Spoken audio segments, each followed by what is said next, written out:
Bueno, a medida que vayan entrando, vamos a ir organizando la presentación. Para aquellos compañeros y compañeras que no son del PADO, o mejor dicho, para aquellos compañeros y compañeras que sí son del PADO, que están cursando, les contamos que este encuentro es abierto.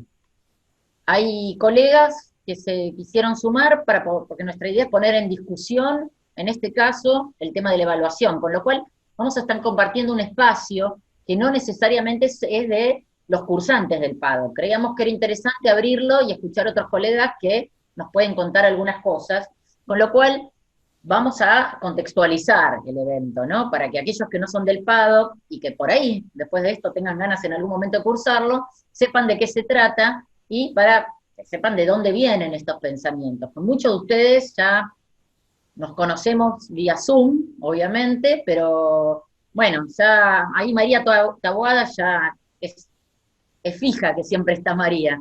Digo, pero lo que quiero decir es que es un encuentro abierto, así que bienvenidos a los que todavía a los que se están sumando y todavía no estaban hace un ratito, y bienvenidos a todos y todas las personas que no están cursando el PADO, que se sintieron interesados, o alguien les comentó, o los invitamos específicamente para compartir esta tarde. ¿Mm? La verdad es que estamos contentos de volver a vernos, de esta forma, pero bueno, dentro de todo es la única que tendríamos, porque no podemos ir. Bueno, yo iría, no sé, a México, a Salvador, digo, a hacer el PADO, como ustedes quieran, pero medio que se nos pone un poco, ¿no, Pablo? Se nos Sí, complica. pero nada, es una actividad, así como decía Esther, abierta. El PADO, que es el programa de actualización en docencia universitaria, que lo venimos llevando con FEDUBA, con el gremio y con la Secretaría de Posgrado de la Facultad de Ciencias Sociales de la UBA, y bueno, así que están los que nos cursan. Para quienes están cursando, recuerden que de esto se va a grabar y hay una evaluación sorpresa mañana a las 10 de la mañana, así que conéctense. Ah, ¿no les habían avisado? No, Esto es no, parte de la es evaluación una del prueba PADO. sorpresa. Los tutores les Ah, van a decir. bueno, saben cómo es esto. La evaluación es algo serio y siempre descontextualizada, a eso apuntamos. No, Sí, mentira. De esas cosas justamente queremos hablar. claro. Y cuando vos nos digas, Belén, que ya están todos los Sí, que... si quieren arrancar, ahora no hay nadie en la sala de espera, y igualmente yo los voy haciendo ingresar. Muy bien. Entonces, a medida que se vayan sumando algunos colegas que por ahí no pueden desde el principio y, bueno, por ahí seamos redundantes en alguna cuestión, pero lo que queremos decir es que ya estamos todos y todas los que nos planteamos y podemos estar en este encuentro.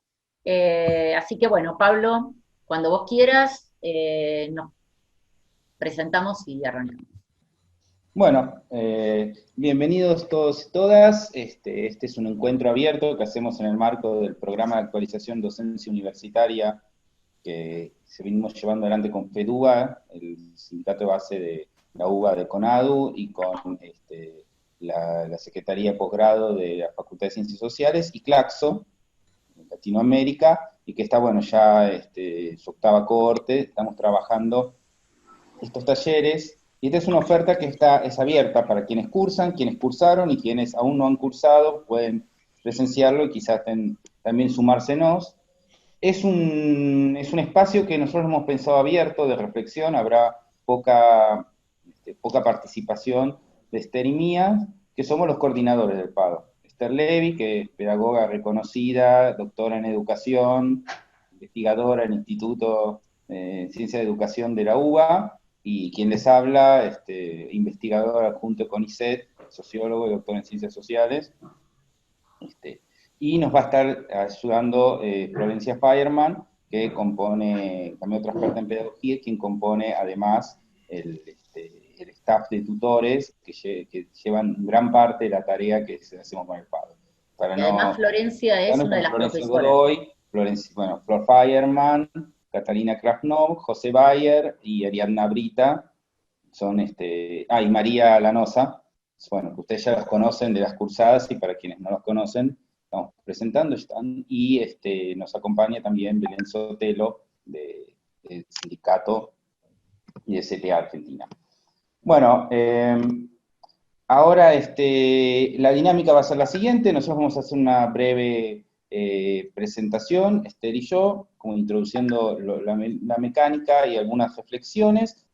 Lo que nosotros les vamos a pedir es que las participaciones que quieran hacer, porque nuestra intención aquí es escuchar las voces. Es decir, creemos que estamos frente a una temática compleja, una temática que en pandemia, y con esto de hablar de evaluaciones virtuales, ha vuelto a poner el tema en la picota, pero que para nosotros tiene un arrastre y es como uno de esos temas que no está siendo abordado. Entonces, en lugar de pararnos a hablar más desde la pedagogía Esther, o yo desde las desigualdades sociales, nos interesaría generar disparadores y tener sus opiniones. Por eso Flor las va a ir recogiendo del chat, ¿sí? Entonces ustedes pueden participar de dos formas, o con preguntas, que, insistimos, podemos empezar a contestarlas Esther y yo, pero otras personas pueden hacer aportes, o con reflexiones. Lo que sí les pedimos es que, dado que somos más de 150 personas y el encuentro no duraría más de 2 horas, que tanto las preguntas como las reflexiones sean breves para que nosotros les permitamos hablar y que sean de no más de 2 minutos. ¿Sí? Florencia los va a estar guiando. Así que bueno, Esther, te cedo. Bueno, gracias Pablo, gracias a todos y todas nuevamente. La verdad es que, a ver, esto, como decía Pablo, no es una conferencia, sino tendría incluso otro formato, el Zoom. Es un encuentro entre colegas, ¿no? Entre colegas de distintas universidades nacionales de la Argentina y universidades de los distintos países de América Latina. Por eso cuando se presenten en el chat para hacer las preguntas o los comentarios, pongan de qué universidad o de dónde son, de modo de tener idea, Flor, cuando les da la palabra, desde dónde nos están hablando, ¿sí? Bueno, a ver, como decía Pablo, en la educación superior, en la educación en general, pero en la educación superior tenemos varios debates pendientes. Creo que no es una novedad, no es algo que nadie lo haya pensado. Y nosotros en el PADO, que es el Programa de Actualización en Docencia Universitaria, nosotros nos preocupamos permanentemente de, a ver, de dar herramientas para mejorar las prácticas de enseñanza, ¿no? Para que todos los docentes que tengan o no tengan formación pedagógica, cuando decimos pedagógico no es hay que ser pedagogo. Hay algunos colegas que me dicen, bueno, pero yo no soy pedagogo, no hay que ser pedagogo, no sean pedagogos, sean docentes. El docente es el que plantea un proyecto de enseñanza, y ese proyecto de enseñanza tiene una direccionalidad, una intencionalidad. Todos sabemos que la educación, como decía Paulo Freire, es política, y todas las decisiones que tomamos en términos de enseñanza tienen una posición, un posicionamiento político que además lo da desde el lugar donde nosotros hablamos, ¿no? Las instituciones muchas veces marcan la direccionalidad, pero somos nosotros como docentes los que planteamos hacia dónde queremos ir. Y cuando decimos que tratamos de dar herramientas para mejorar las prácticas de enseñanza, no estamos pensando nada más en dar buenas clases, porque ¿qué es dar buenas clases? Ese es otro debate que tenemos, ¿no? ¿Qué es la calidad? Es otro de los debates que venimos arrastrando hace muchos años y que debiéramos darnos el espacio para poder discutir sobre ese tema. Pero cuando hablo de, digamos, mejorar las prácticas de enseñanza, siempre estamos pensando en para qué, para quién, con quién, y siempre son nuestros estudiantes, ¿no? Uno trata de dar mejores clases, o de dar clases un poco más interesantes, o que interpelen al otro, pensando siempre en ese otro que es el estudiante, con lo cual, al generar proyectos de enseñanza o proyectos pedagógicos con más herramientas de apropiación, de discusión, de interpelación, siempre estamos dándole la posibilidad a un estudiante para que se posicione en un lugar y pueda hablar desde ahí. Una de las cuestiones que nos parece central, es central, es el tema de la evaluación, que generalmente no lo discutimos, no lo debatimos. ¿Por qué? Primero porque es un tema que es escabroso, ¿no? ¿Qué es evaluar? ¿Qué quiere decir evaluar? Muchas veces pensamos la propuesta de evaluación como una instancia desfasada de la propuesta de enseñanza. Bueno, serán los finales, serán los parciales, serán instancias donde nos proponemos hacer algo respecto de saber qué aprenden los estudiantes. pero es algo que nunca tuvimos una discusión, o que en el campo de la educación, la concepción de evaluación, no ha tenido un corpus teórico o conceptual que nos pueda poner en un contexto compartido para poder discutir. Generalmente de evaluación hablan la derecha, o hablan aquellos que dicen, bueno, hay que privatizar la universidad pública, o hay que generar ciertos mecanismos de control, con lo cual la idea de evaluación está más vinculada a la eficiencia y a los resultados que a los procesos de enseñanza. Nosotros desde el PADOK tenemos una postura que tiene que ver con, bueno, ¿qué evaluamos? ¿Resultados o evaluamos procesos de enseñanza y de aprendizaje? Sobre todo de aprendizaje, pero a partir de los aprendizajes evaluamos nuestra propia enseñanza. Entonces, para nosotros, si ya era un tema escabroso previo a la pandemia, ¿no? Previo a estos escenarios de enseñanza no presencial, de distancia con los estudiantes, de distancia de no estar en las aulas, la pandemia nos puso sobre la mesa, y acá queremos escuchar a todos los colegas de las distintas universidades, ya sea de Argentina como de la región, porque cada universidad se dio estrategias, hubo debates, hubo resistencias, hubo acuerdos, hubo consensos y en otras no lo hay, sobre qué es evaluar, para qué evaluar, y en este contexto, qué dificultades o qué potencialidades encontramos. Queremos decir que nosotros formamos parte de un sindicato, y como todo sindicato, tenemos una lucha gremial respecto de las condiciones de trabajo. Este encuentro no va a hablar de las condiciones de trabajo, nosotros queremos centrarnos en los problemas y en todos los comentarios, en los puntos de vista, respecto de la evaluación como parte de nuestro trabajo de enseñar. Sabemos que hubo muchas dificultades, sabemos que falta conectividad, faltan, ¿cómo se llama?, recursos, sabemos que hay un montón de problemas, pero que tienen que ver con el reclamo gremial, que no es este espacio. Nosotros queremos usar este espacio para reflexionar y escuchar a los compañeros y compañeras desde sus lugares y sus experiencias, qué fue lo que les pasó. Entonces, desde ahí es que nos proponemos empezar a conversar. Les vamos a pedir que muteen los micrófonos todos, de modo de que no haya ruidos externos, y poder escucharnos. Así que bueno, esta era un poquito la direccionalidad por la que queríamos que pase el taller. Poder escucharnos, escucharlos y hablar justamente de esto. ¿Qué es la evaluación? ¿Para qué es la evaluación? Si la evaluación forma parte del proceso de enseñanza y de aprendizaje, o si es una instancia separada. Y cuáles son las problemáticas que encontramos en nuestro quehacer docente. Pablo. Bueno, gracias Esther. Yo quería complementar un poco al debate, que recién yo hacía la broma, que en realidad es más un experimento de ruptura garfinkeliano, de decir, bueno, mañana evaluación sorpresa, o evaluación sorpresa. Y en esta idea de que ponemos a los y las estudiantes en una situación de estrés y vemos cuál es la respuesta que puedan tener, y a partir de ahí en cómo estamos. Yo creo que uno de los debates también tiene que ver con el examen como dispositivo en el cual confrontamos la situación.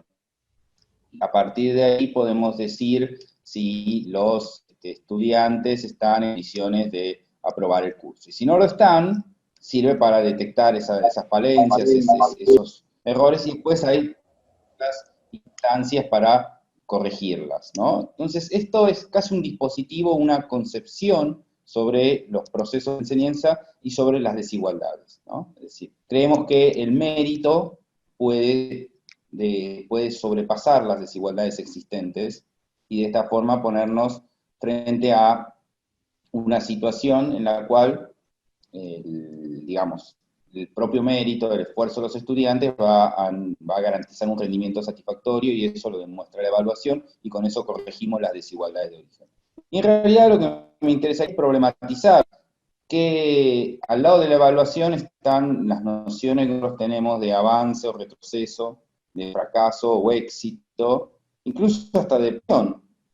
Y cómo podemos superar ese círculo vicioso en el que estamos, acerca de, bueno, estamos evaluando y qué hacemos con la desigualdad de condiciones. Creo que estamos en una situación interesante por cuanto la pandemia y la necesidad de disponer de los recursos vitales nos hizo evidenciar un poco más desigualdades que ya existían, que nos sentíamos más conformes con lo analógico y ahora que estamos acá podemos verlo como más en perspectiva, pero que estaban antes y que muchas veces pensamos que el movimiento en una situación de evaluación no se debe a desigualdades que creemos que ya estaban corregidas por el solo hecho de apelar al mérito. Yo quería que pensemos un poco en esto.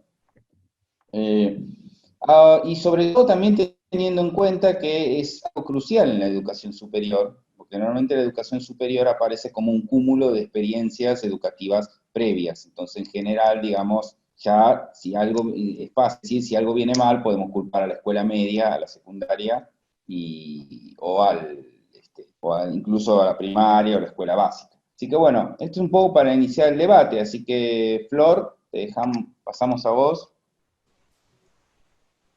Bueno, en principio quería hablar, no sé si está por ahí porque no veo a todos, obviamente, Nehuen González de la Universidad Nacional de Córdoba, ¿está? ¿Me escucha? Sí, aquí estoy. Hola, Nehuen. ¿Cómo les va? Bueno, ¿querés comentar, presentarte y Dale. Voy a tratar todo de, tuyo? sí, voy a tratar de ser lo más acotado posible, pero si me paso el tiempo me avisan y cortamos. Bueno, mi nombre es Nehuen González, yo soy docente en la Universidad Nacional de Córdoba, en Argentina. Además de docente, yo estoy en primer año en una materia de programación y además, que creo que es la razón por la cual me invitaron, pues soy coordinador del campus virtual de la Facultad de Ciencias Exactas. Es un cargo que justo me tocó tomar 2 semanas antes de que empiece la pandemia y bueno, a partir de ahí hemos tenido que enfrentar una serie de desafíos y, y bueno, creo que por ahí de todas las cosas que hemos vivido, por ahí lo que más me interesaba comentarles era con respecto a las evaluaciones, porque bueno, probablemente los que vienen a Argentina sepan que en nuestra facultad se implementó el uso de un software que se llama Respondus, que permite hacer el proctoring. Entonces, bueno, quería contar un poquito desde el punto de vista de coordinador, cuál fue el planteo que hicimos hacia la facultad, y después medianamente, o sea, si me queda un poquito de tiempo, contarles un poco de lo que hicimos en nuestra materia con respecto a las evaluaciones. El campus virtual, para contar un poco el contexto, nosotros en el campus virtual hasta el fines del año pasado teníamos una única materia completamente virtual y 2 materias semipresenciales, y a partir del inicio de la pandemia tuvimos que pasar a tener 300 materias por cuatrimestre, completamente virtuales, pero bueno, desde el punto de vista tecnológico pudimos responder bien. Donde más por ahí necesidad de acompañamiento hubo fue, bueno, como mencionaban, bueno, de cómo transformar las materias que normalmente se dictan de forma presencial a lo virtual, y por suerte tenemos un equipo de gente en la facultad que trabaja en enseñanza y en tecnologías de la información, y hubo muchísima ayuda ahí. Con respecto a las evaluaciones, lo primero, una de las cosas que nos pareció lo más importante era respetar la autonomía de las cátedras, así que con respecto a cómo adaptar las evaluaciones y si tomarlas o no, lo que se planteó fue siempre que la última palabra era de las cátedras o del titular de las cátedras. Y en segundo lugar, lo que sí quisimos hacer desde el campus virtual fue proveer ciertos protocolos para aquellas personas que necesitaran, o aquellos docentes que necesitaran algún acompañamiento a la hora de tomar exámenes. Y para ello planteamos 3 modalidades. La primera era una modalidad oral, en donde a través de una teleconferencia, cara a cara con el estudiante, el docente evaluaba de forma oral. Una segunda modalidad que le llamamos una modalidad escrita, en donde a través de una teleconferencia también había una suerte de supervisión desde los docentes y se desarrollaba el examen de forma escrita y luego el estudiante le sacaba una foto y lo subía.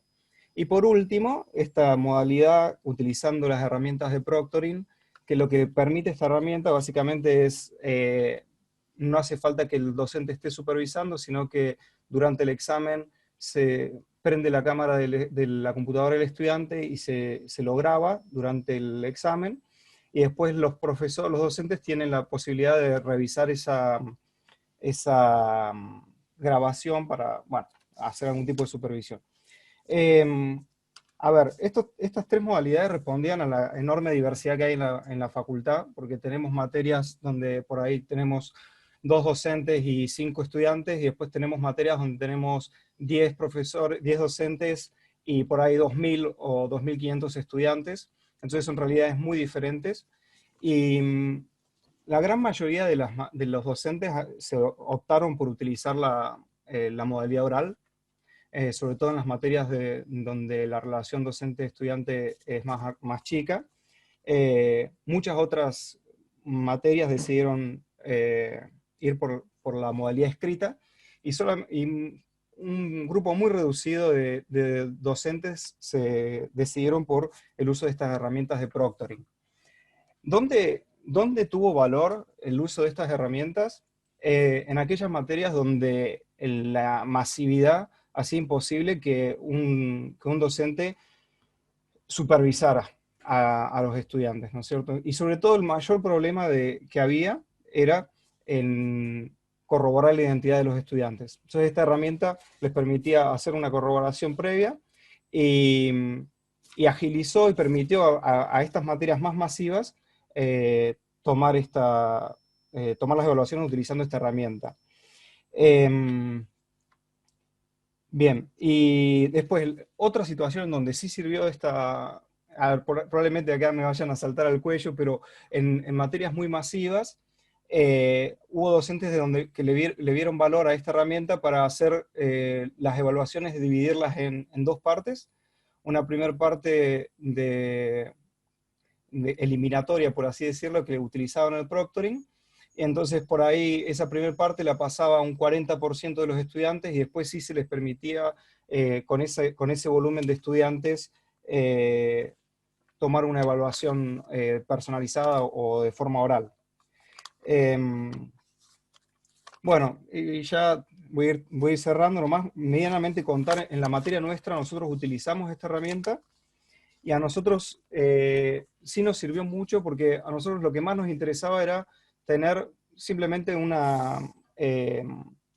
algo que nos permitiera evaluar si era el estudiante el que estaba haciendo efectivamente la evaluación, porque nuestras evaluaciones son a libro abierto, con todos los recursos de internet que necesiten, pueden ver los videos, los materiales que tengan, que les hemos dado durante el cuatrimestre. Entonces, nuestra preocupación no era si se copiaban o no, que muchos docentes tenían esa preocupación, sino que nuestra preocupación principal era tener algún registro de si eran ellos o no los que estaban haciendo el examen. Bueno, tengo un montón más de cosas para compartir, pero voy a cortar acá, y obviamente cualquier pregunta que tengan o consulta, estoy abierto a responder lo que haga falta. Gracias, Nehuen. Genial. ¿Les parece que antes de pasar a las otras experiencias, si alguien quiere preguntarle algo a Nehuen? Había 2 preguntas. Hay una pregunta, perdón, me meto, pero las fui leyendo. Una que preguntaba el nombre del software, pero ya le respondieron por el chat otros colegas. Y después una que la traigo porque es exactamente lo que estaba diciendo Nehuen acerca de esto de copiarse, de la preocupación por qué se copien. Igual me parece que ya lo comentó, pero no sé si quiere decir algo más. Sí, a ver. La pregunta es de Celeste Grimolisi. Sí. Por ahí, a ver, nosotros desde nuestra experiencia, desde el campus, esto se lo hemos repetido siempre a los docentes, cualquier herramienta que uno use siempre es disuasiva, porque no existe algo que sea prueba de todo, digamos, ¿no? Lo mismo sucede, entiendo yo, en el aula, ¿no? Uno no puede establecer un protocolo que sea infalible, entonces siempre es disuasivo, y nosotros lo que hemos hecho es, en donde existía esa preocupación, donde hubo dudas acerca de la copia, se les avisaba previamente a los estudiantes que cualquier instancia de evaluación podía se le podía exigir una defensa oral a continuación. Entonces, donde había dudas, se les tomaba una defensa oral una vez finalizado el examen, y en la mayoría de los casos se resolvió de esa manera, ¿no? Insisto, por ahí nuestra preocupación no era tanto de que se copien o no se copien, sino de tener algún registro de que eran ellos que estaban haciendo el examen y no que inviten a alguien más a hacerlo, digamos, ¿no? Perdón, y hay otra pregunta bastante específica, me parece, para Nehuen, que es si el proctoring es una especie de formulario o formato a llenar. Yo pues, Ellos te iba a tienen, decir también. sí, a ver, si quieren después puedo pasar la información para no extendernos demasiado, pero al inicio del examen ellos tienen que completar unos pasos en donde básicamente lo que tienen que hacer es sacarse una foto, mostrar el documento y luego arrancan el examen y ahí durante el examen se graba tanto el video como el audio. Y después eso queda guardado por una semana y el docente en esa semana tiene la posibilidad de entrar y revisar el video.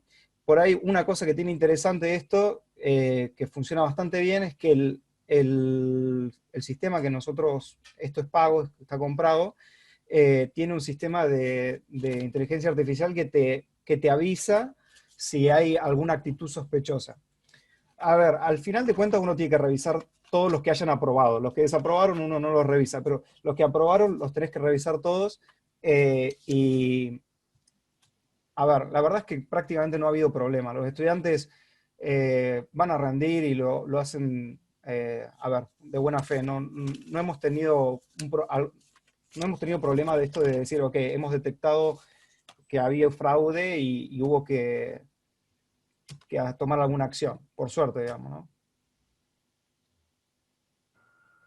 Y antes de seguir con las preguntas, Flor, y de otras sobre la experiencia, también me parece que lo tiro como un parador, o sea, más allá de la respuesta específica que dio el soft y que tiene, digamos, la experiencia en EWEN, creo que es interesante ver esto de que la preocupación que tenemos por la autenticidad de los documentos, por la situación, digamos, de que no se copien, todo esto es algo que lo tenemos como bastante, como decimos los sociólogos, es algo que tenemos naturalizado, que de algún modo hay que certificar. Así que me gustaría ver si tenemos algún ruido con estas ideas, ¿no? O sea, no tanto como crítica a la experiencia de Córdoba, es simplemente el hecho de que me parece que más allá de que el soft nos pueda parecer más llamativo, y sí, en general, digamos, los dispositivos disciplinarios cuando cuando tienen la forma de una computadora o de algo que se parezca a Skynet, inmediatamente nos parece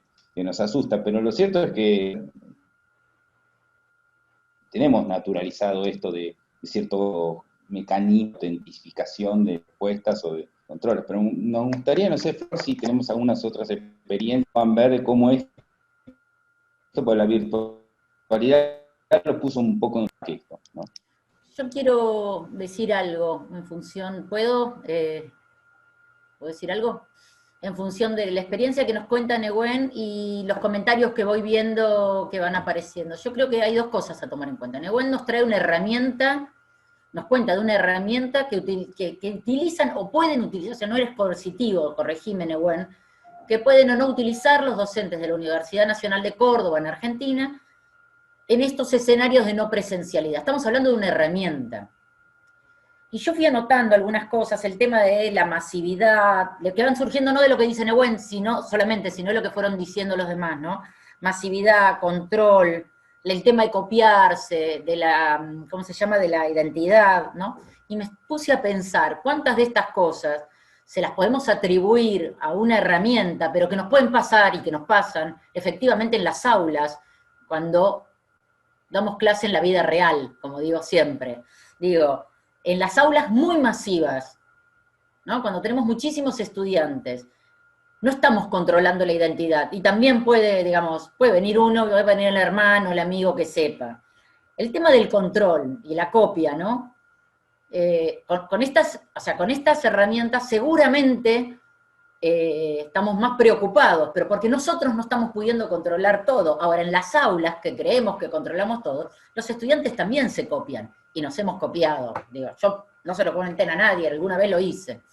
Ahora, a mí me parece interesante pensar lo que cuentan, y bueno, las experiencias que vayan surgiendo, a la luz de bueno, este escenario que es una contingencia, no vamos a quedar así para siempre, espero, no vamos a quedar así para siempre, pero este escenario nos pone sobre la mesa problemas que ya teníamos. Y acá aparece una herramienta que nos muestra algunas cosas que por ahí nos ponen en alerta, ¿no?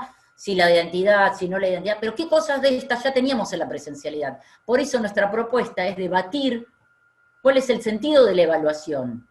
¿Para qué evaluamos? ¿Se entiende lo que quiero decir? Yo fui anotando algunas cosas que me hacen acordar a la presencialidad claramente. ¿Quién no dio clases en un aula repleta? Todos. Les pedimos el documento. Partimos per se de que, uy, esta gente no es estudiante o que se está copiando. No, pero lo que quiero decir es, son problemas de la evaluación o problemas de la enseñanza, pensando la enseñanza en sentido amplio, con la evaluación, por supuesto, pensando como parte del proceso. Pero digo, para reflexionar un poco esta experiencia que nos trae Nehuen y que seguramente van a traer otros colegas de distintos lugares, para pensar sobre la evaluación en sí. Porque acá no podemos juzgar una herramienta.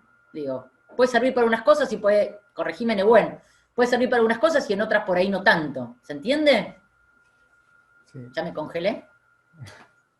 Sí, no, tal cual. O sea, un poco lo que, a ver, digo una cosita más y ya dejo la palabra, pero un poco lo que nosotros quisimos hacer fue proveer la mayor cantidad de herramientas posibles para los docentes y que cada docente decidiera. Hay una particularidad extra en la Universidad de Córdoba, que es que por reglamento tenemos que tomar examen. No podemos, porque por ejemplo en nuestra materia evaluamos, la gran mayoría de las cosas las evaluamos por trabajo práctico y el examen es simplemente una formalidad, pero en la Universidad Nacional de Córdoba hay que tomar examen por reglamento. Y otro, con el tema respecto a lo de la identidad, el problema que surgió fue que la universidad sacó bueno, en realidad el rector sacó una resolución que decía que los docentes tenían que acreditar identidad. Y si no lo hacía la herramienta, lo tienen que hacer los docentes, y eso era aún más engorroso, ¿no es cierto? Solo comentar eso nomás. Bueno, traigo... Les pedimos si pueden apagar el micrófono. Y Pablo, ¿te parece si traigo algún otro comentario o pregunta? Había al principio de todo un comentario que dejaron en el chat, que por ahí está bueno que profundice un poco en la pregunta, que es de Pablo Prado de Guatemala. Perdón, una aclaración, hay miles de comentarios y preguntas, o sea, es obvio que no van a poder comentar todos, se está armando un lindo debate en el chat en paralelo. Yo voy tomando algunas que me parece que sintetizan un poco como pregunta, como experiencia o como comentario, ¿no? Compártanlas con todos, no se las queden en el chat. ¿Pablo Prado está por ahí? Sí, aquí estoy, Florencia, ¿me escuchas bien? Sí, perfecto, Pablo. ¿Querés comentar lo que comentaste al principio de todo el chat? Sí, con gusto, solo me haces una señal si me paso, porque como la mayoría acá me dedico a dar clases y cuando siento hablé media hora y ni cuenta me di. Sí, decía en el chat un poco que, bueno, primero, buenas tardes a todos, me da mucho gusto estar por acá y saludarlos de nuevo. He estado en un par de eventos antes de estos y hasta ahora es que me animo a hablar. Pero yo decía ahí que para mí hay como una tensión de origen, ¿verdad? Porque por un lado, la administración educativa nos obliga prácticamente a que tengamos, digamos, documentado y demostrado el desempeño de nuestros estudiantes. Y entonces si tenemos, por ejemplo, yo ahora tengo un curso en el que tengo a 102 chicos. Entonces, como son tantos, estoy viendo cómo, digamos, soy justo, pero al mismo tiempo práctico para poder entregar a tiempo sus calificaciones. Entonces, eso se alía, digamos, o confabula con la educación bancaria, porque entonces lo que hago prácticamente es ver si fueron capaces de repetir de memoria una cosa o no, porque eso es mucho más fácil de calificar, se puede hacer hasta automatizado ahora con estos sistemas de gestión del aprendizaje.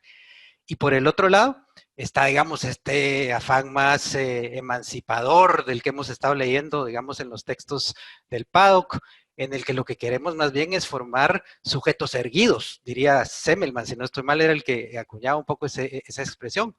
Y bueno, para formar sujetos erguidos, lo ideal es que tuviéramos a 10 o a 20 o a 30 estudiantes en un aula, pero si tenemos a 102, entonces el sujeto erguido se vuelve, digamos, un poco cuesta arriba. Entonces la pregunta que yo planteaba ahí era, bueno, ¿cómo hacemos para conciliar esa convicción emancipadora con la rigurosidad intelectual y, digamos, la honestidad académica que supone un sistema de evaluación que le ponga atención.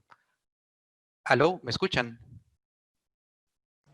Sí, Pablo, te Ah, sí, escuchamos. pero Escuchamos, Pablo. sí, es que yo me quedé aquí sin señal de vídeo, pero bueno, eso, ¿cómo conciliamos entonces entre nuestras, si ustedes quieren, pretensiones emancipadoras por un lado, y el hecho, digamos, de la realidad objetiva que tenemos que calificar a veces a un montón de chicos y queremos hacerlo con equidad y con imparcialidad?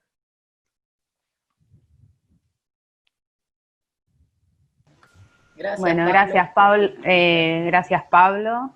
Y después voy a Elizabeth Mendoza, que también es abonada a estas charlas, quería comentar algunas experiencias.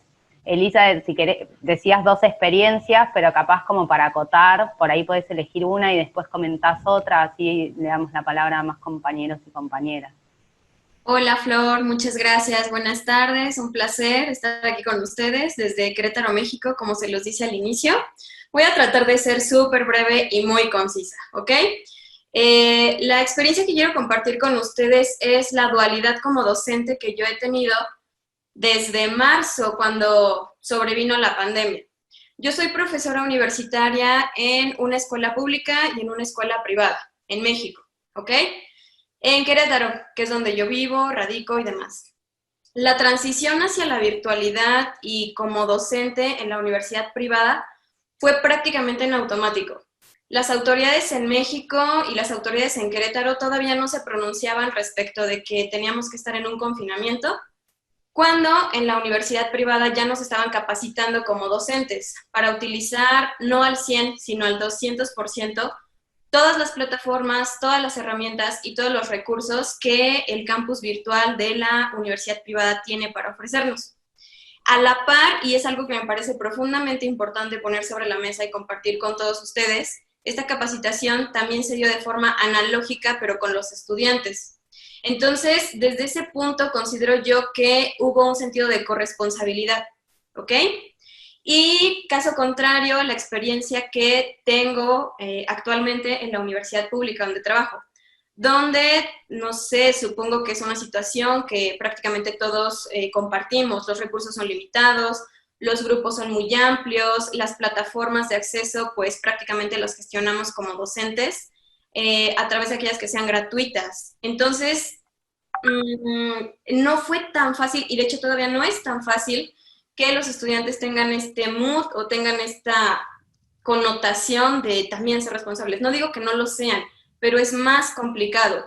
Porque, y voy hacia la pregunta central, hacia las preguntas centrales que compartía Esther y que compartía Pablo al inicio de la conversación, de qué es evaluar, para qué evaluamos, qué se evalúa, por qué es que nosotros lo realizamos. Bueno, a manera de réplica, salvo su mejor opinión y todos los comentarios que escucharé con atención todos ustedes, evaluamos para saber los procesos y qué tanto nuestros estudiantes nos están acompañando, qué tanto están comprendiendo.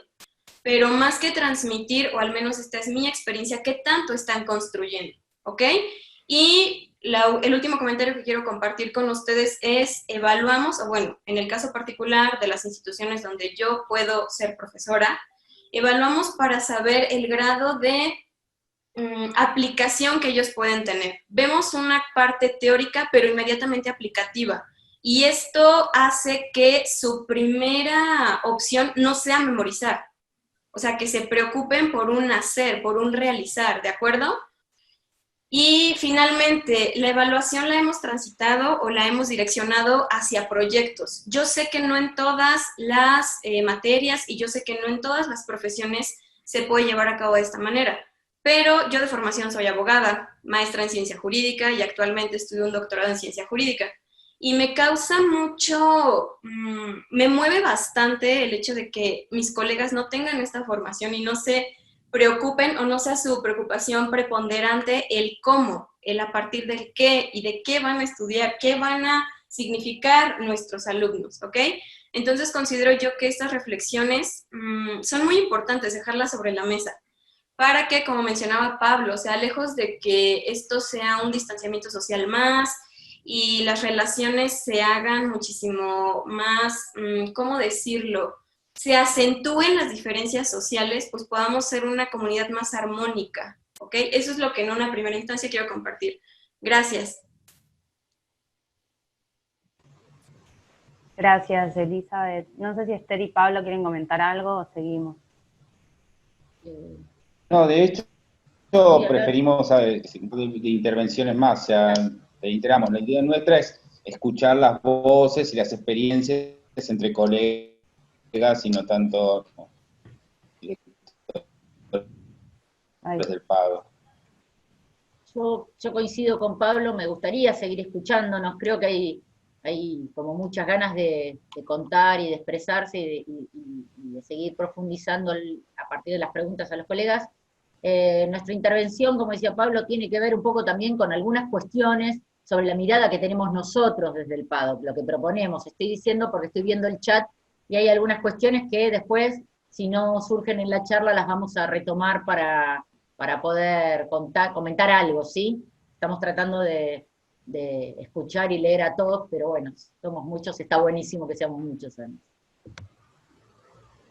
Bueno, Marcela Taboada tenía un comentario también para hacer. Marcela, si podés decir tu universidad también, que no la comentaste en el chat, en la pregunta, en el comentario. Marcela, ¿estás ahí? ¿Marcela o María? Hola. Marcela, ahí está. Sí, ¿se me escucha? Sí. Sí, era en relación bueno, lo primero que había puesto era en relación a lo que a mí me preocupaba en relación a lo que es la evaluación en el contexto de la virtualidad. Y tomando de referencia las 3 brechas que leíamos en el texto de Pablo Molina, ¿bien? Donde hablábamos de la brecha, bueno, del acceso a la virtualidad, pero no solamente eso, sino el acceso al conocimiento a través de la virtualidad. Porque de hecho ni siquiera la evaluación en el sistema presencial garantiza que no fortalezcamos esas desigualdades, me parece que se acentúan más en el contexto de la virtualidad. Y otra de las cuestiones que planteaba después también en el chat era con respecto a lo que también Edith planteó, o sea, antes de discutir herramientas, por ahí tendríamos que discutir o problematizar qué entendemos por evaluación. Un poco eso. Y soy de la Facultad de Humanidades de la Universidad de Santiago del Estero, la Universidad Nacional. Bueno, perdón, acá me meto, acá en relación a lo que dice Marcela, yo traje esto de las herramientas porque hoy sí, no quiero decir somos rehenes de las herramientas, pero sí hoy necesitamos sí o sí de ellas, ¿no? Para poder acercarnos a los estudiantes. Pero poder pensar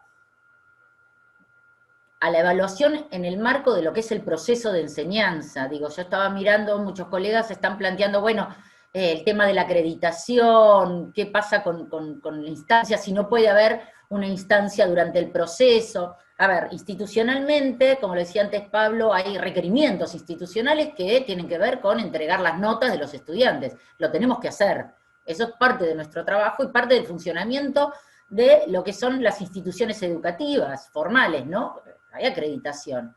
Ahora, ¿es necesario que sean instancias separadas de lo que es todo el proceso? No podemos estar planteando la evaluación durante todo el proceso de enseñanza y sí tener lo que podemos decir hitos o instancias específicas donde podamos ver cómo va ese proceso y ese podamos ver tenga que ver con lo que nosotros llamamos evaluación, es detenernos un poco a ver cómo vino la cosa. A veces es un parcial, a veces es un trabajo práctico, a veces es un trabajo de reflexión con compañeros.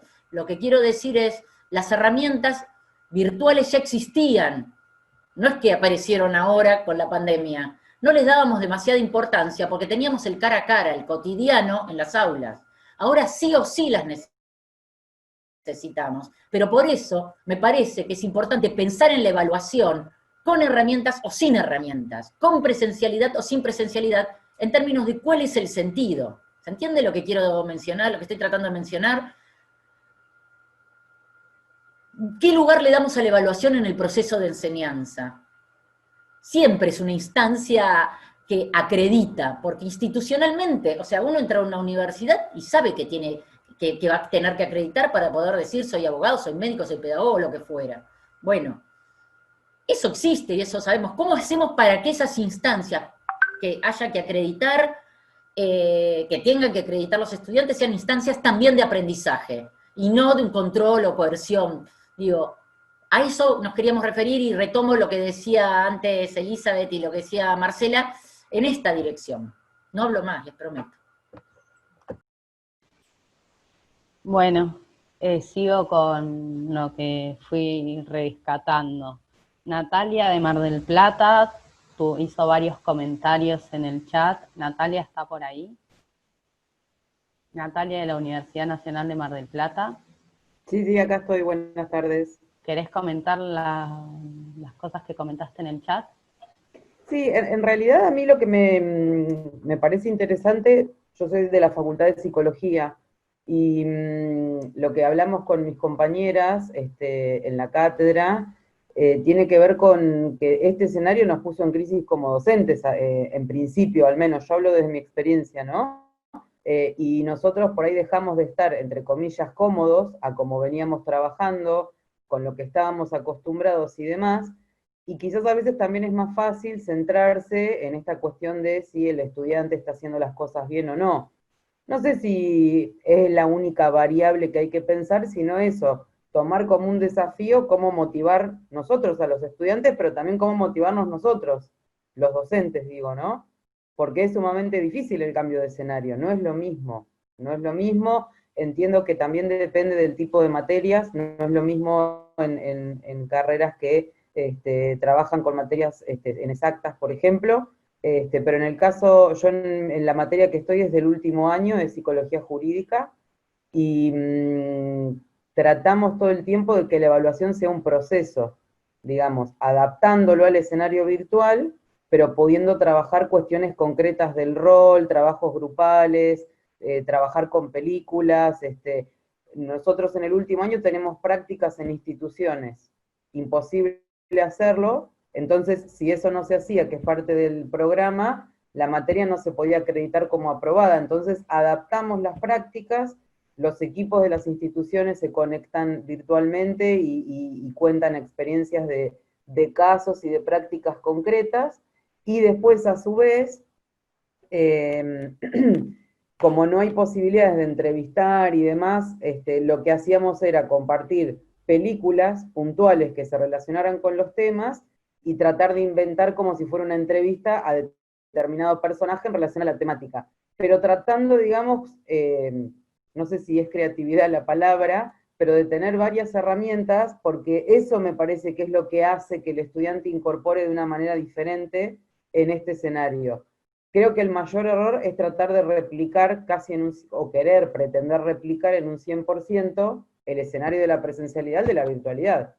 Y ahí se nos cae el tema de la evaluación y la calificación. Ya desde el vamos a arrancar perdiendo si lo pensamos desde ahí, perdiendo en relación al aprendizaje, digo. Gracias, Natalia. No, gracias a vos. ¿Está Fernando Bayone por ahí?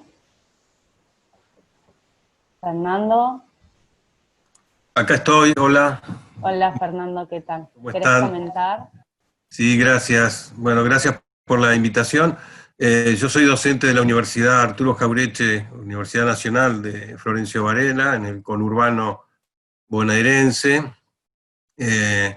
Coordino junto con Liliana Rivas, que está por acá también, en algún lugar que ahora no la veo, la materia salud pública. Salud pública es una materia común a todas las carreras de salud de la universidad, dentro del Instituto de Ciencias de la Salud, y por lo tanto, bueno, tenemos una inscripción que para lo que es el volumen total de nuestra universidad es importante. Tenemos, por ejemplo, en el primer cuatrimestre, 2.800 inscriptos, somos 27 docentes. Tuvimos una inscripción de un promedio de 52 estudiantes por comisión. Como bien decían, es lo mismo que venía pasando en la presencialidad de nuestra materia, como de otras de primer año, cuando nuestra universidad se organizó y planteó la inclusión como una bandera y una inclusión con calidad, pensando en en aulas de no más de 30 estudiantes por cada docente. La realidad es que la matrícula sigue aumentando y la planta docente mucho menos. Así que nuestra primera cuestión fue trasladar lo presencial a lo virtual. Teníamos un campus que usábamos como accesoria al aula y al trabajo presencial, con muy poca participación también de nosotros mismos, los docentes, o sea que eso no venía teniendo, no nos dio un plus de training importante como para afrontar este desafío en mejores condiciones, y además con 5 nuevos docentes que se incorporaron.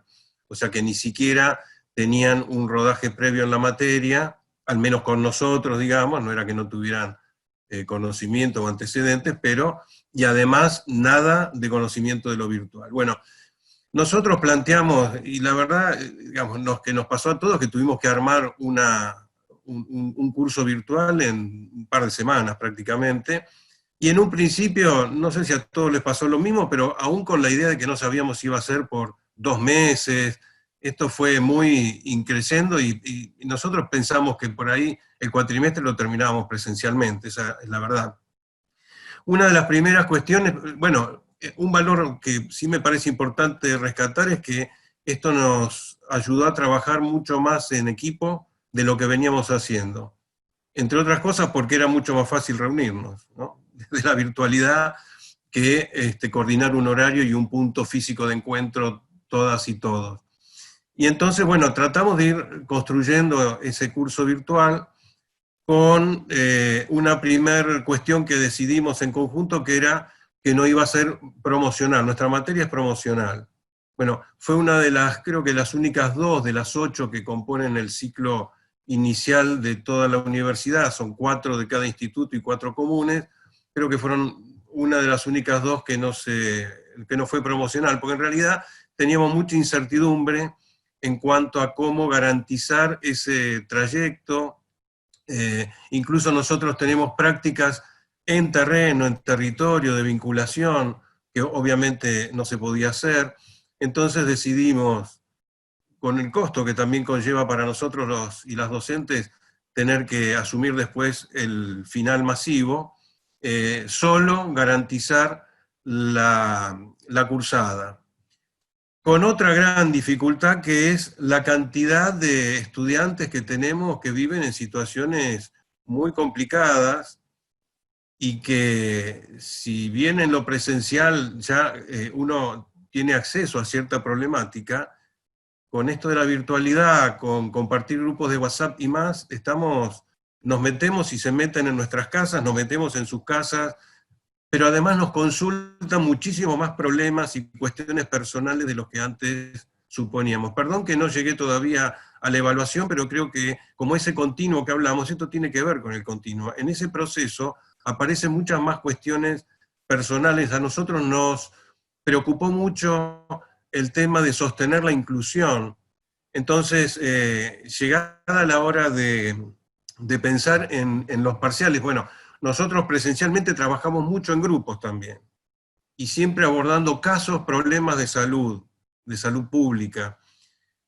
Los grupos fue muy difícil de sostener virtualmente, aún con el WhatsApp, que es una herramienta que todos los estudiantes utilizan, pero era bastante difícil de sostener, pero aparte aparecieron las realidades más descarnadas, como, digamos, un 30% de estudiantes haciéndolo a través de solamente un celular. Yo no sé si se puede estudiar, hacer una carrera o simplemente, aunque sea una materia, con un celular, que no tenían posibilidades de imprimir un material, que por supuesto hasta bastante tiempo después no pudieron ir, los que podían, ir a retirarlo del centro de estudiantes, que había habilitado algún dispositivo para darle papel, material escrito, impreso, digo. Y otra cuestión son los problemas de conectividad, desde quien solamente podía usar datos, y los cortes de luz, que en nuestra zona son a veces 15 días.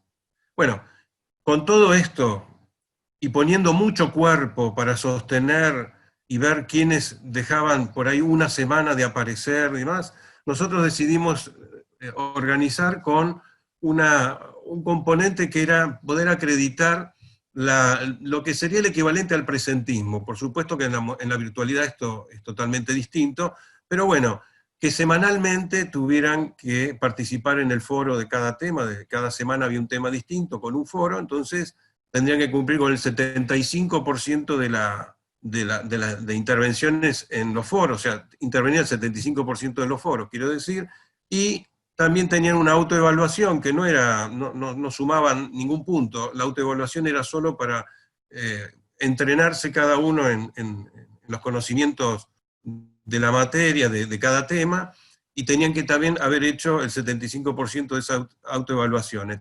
Nos pensábamos que eso era una manera de tenerlos semanalmente atraídos a la lectura y a tener que hacer alguna actividad que lo conectara, porque otra cosa que notamos, y perdón, no me quiero extender, es que creo que cada una de las materias pensamos a los estudiantes como si fueran solo nuestros.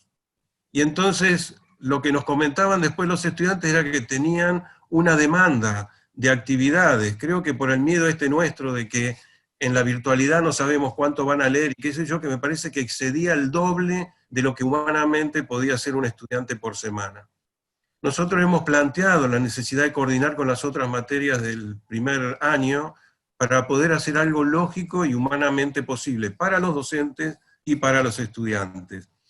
Bueno, hicimos entonces el equivalente a lo que sería el presentismo para acreditar que todas las semanas los estudiantes estaban haciendo algo de la materia, y después 2 evaluaciones parciales, que también, teniendo en cuenta todas las dificultades de con qué equipamientos se cuentan y se conectan, a veces un celular o una computadora para varios que estudian, e incluso que estudian y trabajan en una familia, y los problemas de internet, el campus que también se cae frecuentemente, lamentablemente.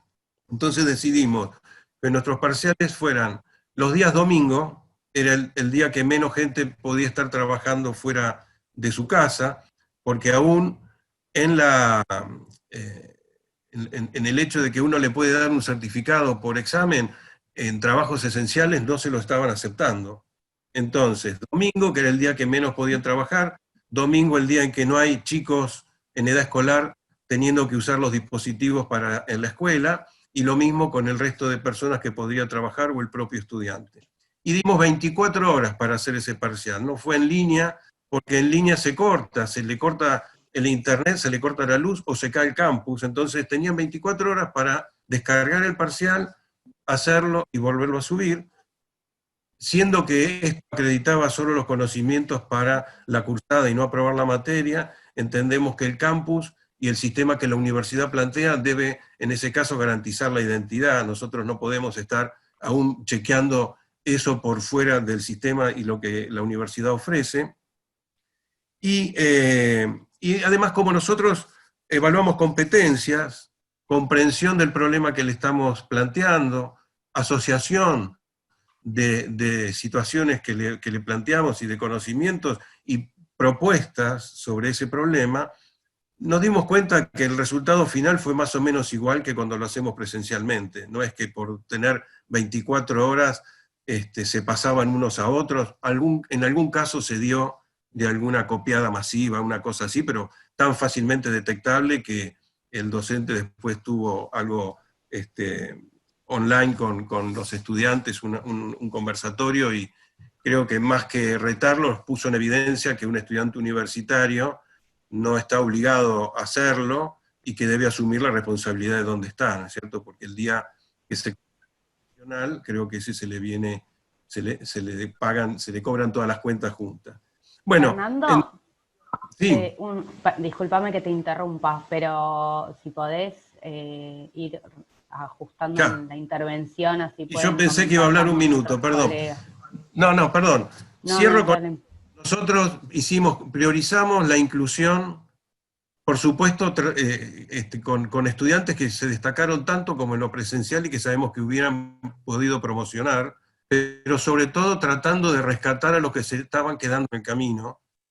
Y lo que tuvimos como resultado es que en lugar de un 30% de desgranamiento en lo presencial entre los que no inician y los que van abandonando, hemos tenido un 50 y un poquito más de pérdida en este cuatrimestre. Bueno, dejo para alguna pregunta después si surge. Perdón por la extensión. No hay problema, Fernando. Sobre todo lo último de los números se agradece porque había colegas consultando en el chat y no vamos a hacer acá un relevamiento cuantitativo, pero está bueno tener una idea de tu experiencia. Bueno, hay un montón de personas que quieren comentar. Lilian Ferro tenía para comentar una experiencia, no sé si está. Lilian, si estás, decí hola. Bueno, mientras, a ver si está Lilian, dos cosas quería decir. Una... Estoy acá. Buenísimo, Lilian. Un segundo. Una es que no me escriban por privado con preguntas porque somos 215 y no voy a poder responder todas. El chat es abierto y la idea es debatir entre todos y todas. Y la otra es que algunos estuvieron comentando textos por el chat y sugiriendo. Está bueno que si pueden, si existen, si lo tienen a mano, dejen en el mismo chat el link a los textos que sugieren. Así todos y todas podemos tomarlos de ahí directamente. Ahora sí, Lilian, perdón, si puedes presentarte de qué universidad sos y eso. Hola, buenas noches a todas y a todos, por lo menos acá es de noche. Yo, si bien soy argentina, soy profesora de la Universidad Federal de la Integración Latinoamericana aquí en Brasil hace ya 6 años. Así que, bueno, estoy en el marco de una universidad pública federal brasilera. Comparando siempre las experiencias que cargo desde Argentina, desde España también. Y una de las cosas que quería colocar es que para una universidad como la que yo estoy, ningún aprendizaje previo alcanza. Estoy en una universidad donde el 70% del alumnado es brasilero y el otro 30% de todos los países latinoamericanos, una universidad bilingüe, la única universidad federal brasilera bilingüe, una universidad temática volcada para la integración. Entonces nada te prepara para un aula con al menos 10 nacionalidades, entonces no alcanza a dar los repertorios de contenidos en los que estamos formados desde la experiencia argentina. Hay peruanos, hay de todas las nacionalidades, incluso hay muchas lenguas en el aula. Tengo haitianos que hablan francés, creole, alumnos paraguayos que intercalan el español con el guaraní. Entonces, nada prepara para una universidad así. Pero de todas maneras, una de las cuestiones que más me ayudó a afrontar ese desafío en la evaluación fue la idea de entender que ya que no hay formatos previos, la evaluación tiene que presentarse como una caja de herramientas, parafraseando a Aullero, ¿no? Y la necesidad de estar continuamente en capacitación. Por eso todo el tiempo estoy capacitándome, todo el tiempo estoy hablando con mis colegas, hablar con los colegas docentes, sobre todo cuando venimos de tantas experiencias, porque los docentes también somos 70-30 en la relación entre brasileros y resto de Latinoamérica, incluso desde países europeos, asiáticos, tenemos hasta un iraní.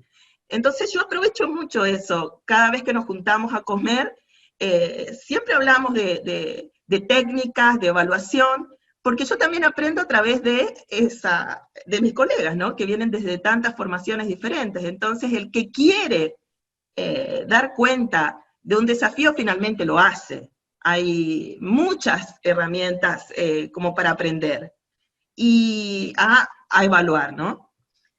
Pero una de las cosas que más me hacía ruido es que por lo menos yo no veo la motivación de la evaluación solamente en el binario educación para la emancipación o educación bancaria.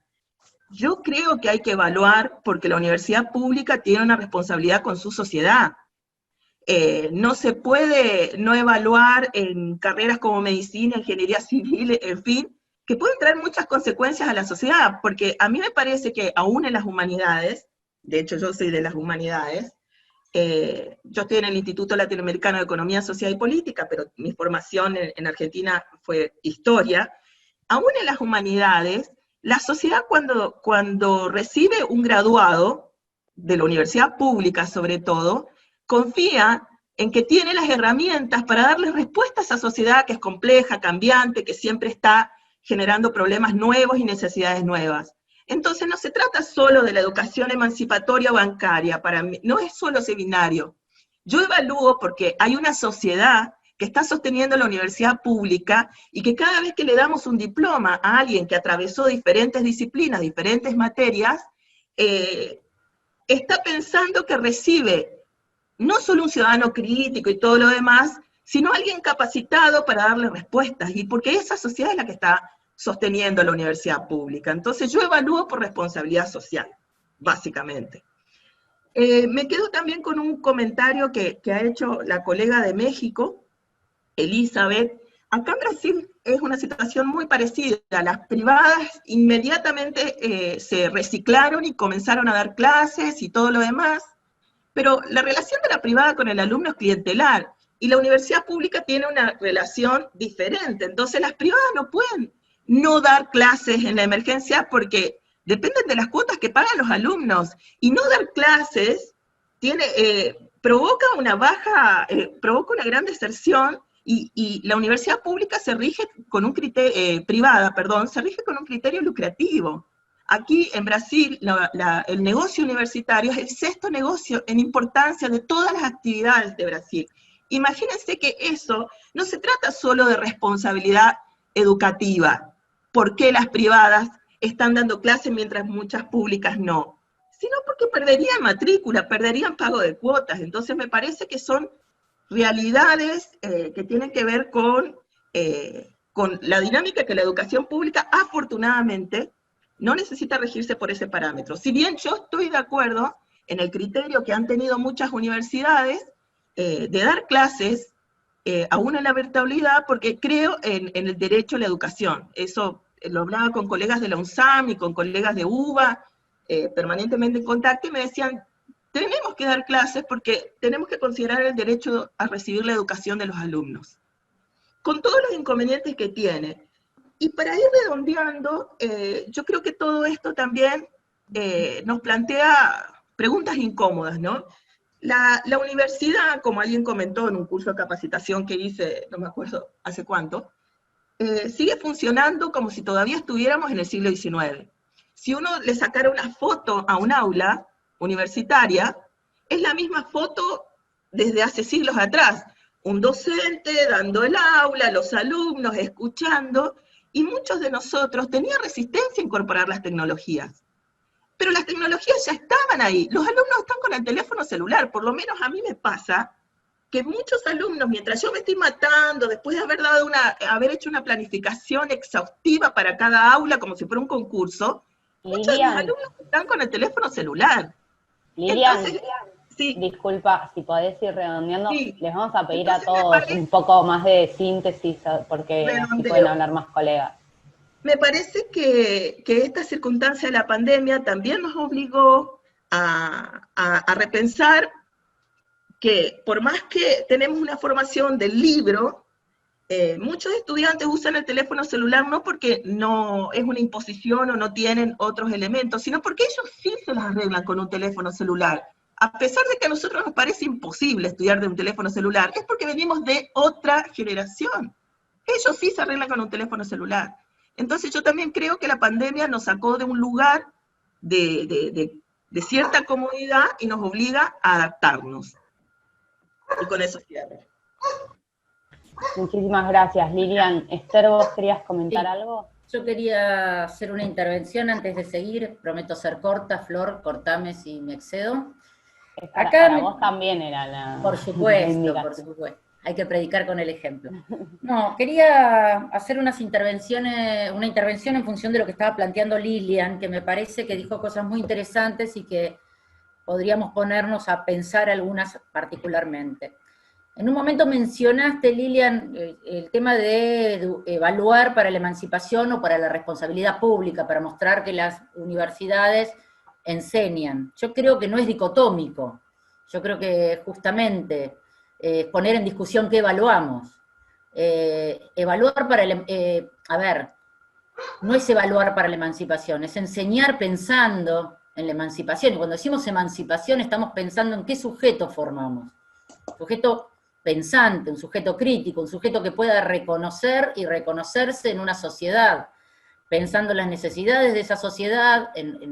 Vos hablaste del derecho a la educación y creo que esa es una de las cosas que a nosotros particularmente nos preocupó, calculo que todos los que estamos acá, ¿no? Nos preocupó particularmente, ¿no? El tema de, nosotros tenemos derecho al trabajo y claramente defendemos nuestras condiciones y todo lo que mencionamos antes que tiene que ver con nuestros reclamos, particularmente como docentes, pero los estudiantes tienen un derecho, que es un derecho que quieren y deben ejercer y que nosotros tenemos mucho que ver con ello. Eso no quiere decir que nos tenemos que inmolar sacrificándonos de una manera específica para que se pueda ejercer ese derecho, pero lo que yo creo es que nadie o sea, no tiene que ser una universidad pública la que garantice el derecho a la educación nada más. Tiene la obligación la universidad pública, pero las universidades privadas también tienen que garantizar el derecho a la educación. Y más allá de la posibilidad de pagar o no una cuota, la universidad pública no es gratuita, la pagamos entre todos, así que no es, cuando decimos es gratuita nos equivocamos, es no arancelada, por lo menos en el caso de la universidad en la Argentina. Yo hablo desde la Universidad de Buenos Aires. Y vuelvo al tema de la responsabilidad que tenemos los docentes y las universidades respecto a nuestros graduados. No es que evaluar o enseñar pensando en la emancipación y en el pensamiento crítico es no ser riguroso respecto de los saberes. Yo creo que al contrario.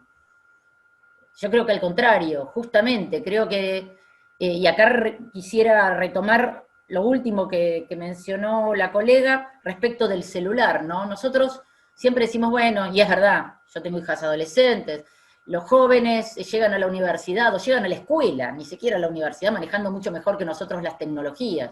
Ahora, que tengan acceso a la información a través de los celulares, las computadoras, no quiere decir que se estén formando.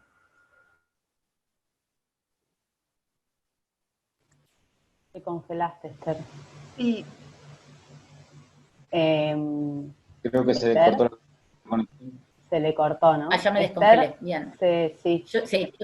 Yo tengo poco acceso a la información porque mi internet no me permite mucho.